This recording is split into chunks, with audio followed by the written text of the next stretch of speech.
Patapos na yung aming dinner na pansit.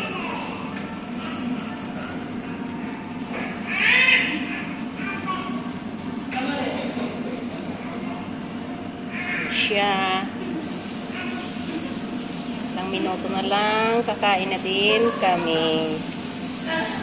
Hindi mo siya lang hinukay. Tingnan mo sa taas silaw pa. Hinukay ko na nga. Inaanahan natin. Susunod.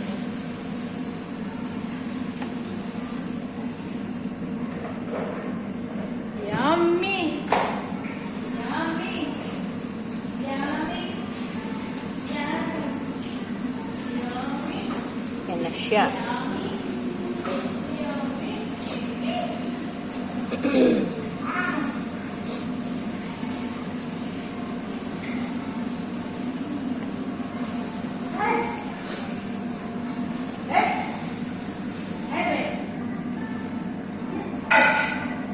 Patay na yan, ang ingay.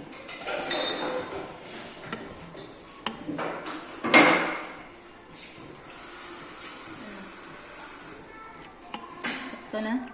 Yung malaang yung kulay dilaw. Sakto na yung dilaw eh. Luto na. Tsura pa lang. Luto na. Okay na, ngayon luto na siya. Sakto lang. Wala na siya. Kakain na kami.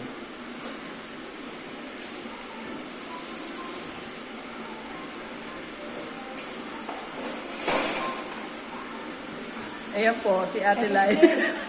Gagraduate na yan. Yan si Ate Marlene. Patatlong taon na yan. Parehas ko. Yan si Ate Lai kasi yan. Gagraduate. Kailangan ng mag-vlog para magkapera. Ayan. Kailangan na talaga namin ng pera. Tulungan niyo po kami, Duterte.